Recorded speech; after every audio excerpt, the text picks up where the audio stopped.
Hello प्यारे विद्यार्थियों, स्वागत है आप सभी का आरके इंस्टीट्यूट की बायोलॉजी क्लासेस में। देखिए, हमने जो फर्स्ट लेसन था वो कंप्लीट कर लिया था, जिसका नाम था जीवों में जनन। जनन की प्रक्रिया आपने उस लेसन में पढ़ी थी। तो जीवों में जनन हमने बताया था आप लोगों को 3 प्रकार का बताया था: लैंगिक जनन, अलैंगिक जनन और कायिक जनन। वैसे हमने मुख्य रूप से 2 प्रकार के जनन बताए थे, लैंगिक और अलैंगिक जनन। ठीक है, फिर भी हमने 3 प्रकार के जनन की प्रक्रिया हमने उसमें पढ़ी है। एक तो लैंगिक जनन था, एक अलैंगिक जनन था और तीसरा था कायिक जनन। तो उन सभी के बारे में हमने अध्ययन किया था। तो हम इसी प्रकार क्या करते हैं, जनन की प्रक्रिया ये तो वहाँ हमने पढ़ ही ली थी कि जनन क्या होता है, संख्या को बढ़ाना जनन होता है। ठीक है, जंतु जनन करेंगे तो जंतु अपनी संख्या बढ़ाएंगे, पादप जनन करेंगे तो पादप अपनी संख्या बढ़ाएंगे। अर्थात जनन एक ऐसी प्रक्रिया है जिसमें जीव अपनी आबादी को बना के रखते हैं, लंबे समय तक अपना अस्तित्व इस पृथ्वी पर बना करके रखते हैं। तो जीवों में ये प्रक्रिया सामान्य रूप से होने वाली प्रक्रिया है। तो सजीवों का एक लक्षण भी इसे हम बोलते हैं। तो हम देखते हैं, आइए हम क्या करते हैं इस वीडियो में, पेज नंबर 5 है हमारा 5, इस पर हमारा जो नया लेसन है वो स्टार्ट करते हैं। हमारे लेसन का नाम है पुष्पी पौधों में लैंगिक जनन, यानी पुष्पी पौधों में लैंगिक जनन की प्रक्रिया हम इसमें पढ़ेंगे। यहाँ पे हमें जीव विशेष भी बता दिया। जीव कौन है? पौधे हैं। कौन से पौधे हैं? पुष्पी पौधे।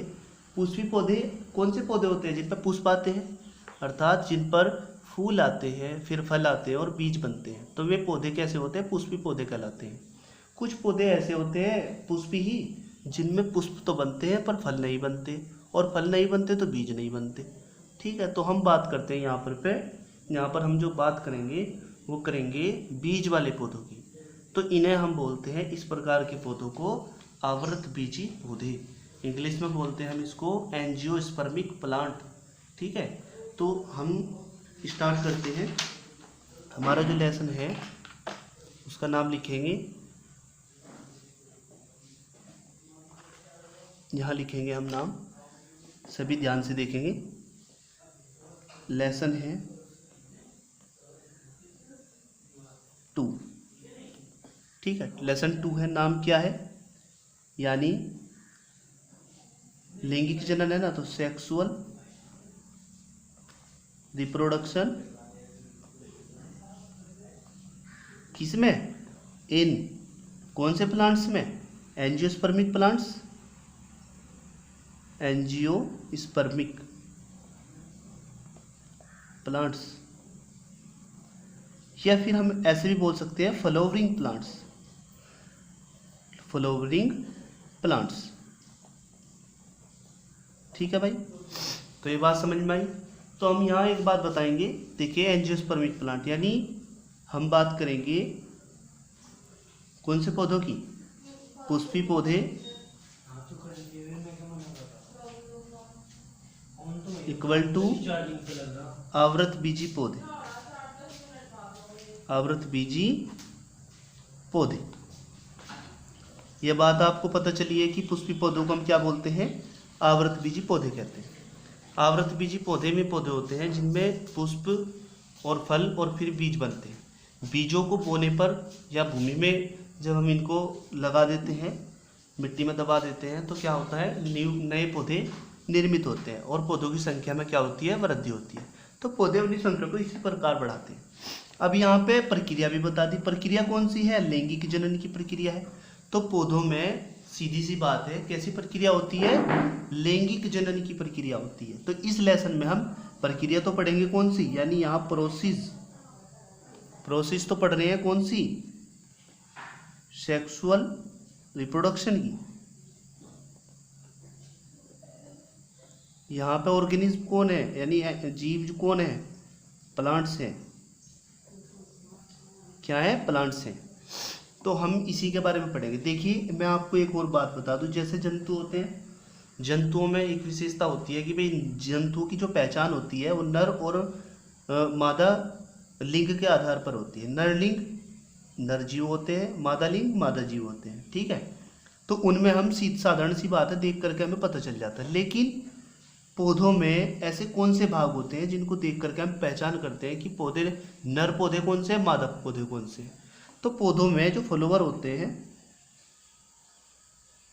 उनके लैंगिक अंग होते हैं। क्या होते हैं? लैंगिक अंग होते हैं। लैंगिक अंग क्यों होते हैं? क्योंकि पौधों में, आपने पढ़ा था कक्षा 11 में भी पढ़ा था आपने, कि पौधों में, और मैंने आपको बताया भी है कि पौधों में जो मेल और फीमेल पार्ट होते हैं ना, वे फ्लावर में ही प्रेजेंट होते हैं। किस में प्रेजेंट होते हैं? फ्लावर में। यानी मेल पार्ट को तो हम बोलेंगे क्या? पुंकेसर। मेल पार्ट को क्या बोलेंगे? पुंकेसर। और फीमेल पार्ट को क्या बोलेंगे हम? यानी स्त्री केसर। ठीक है, तो ये बात हमें समझनी है, यहाँ पुंकेसर किसे कहते हैं और स्त्री केसर किसे कहते हैं। तो फ्लावर में ये दोनों पार्ट्स होते हैं। तो फ्लावर में जो मिडिल में जो पार्ट होता है, यानी मध्य में जो पार्ट होता है, मिडिल में जो पार्ट होता है वो होता है फीमेल पार्ट। कौन सा पार्ट? Female part. और जो उसके बराबर में होता है, यानी लेटरल साइड में होता है, लेटरल साइड में कौन से पार्ट होते हैं? ये होते हैं मेल पार्ट। ठीक है, मैं आपको एक डायग्राम में दिखाता हूं मेल और फीमेल पार्ट्स कौन कौन से होते हैं। देखिए,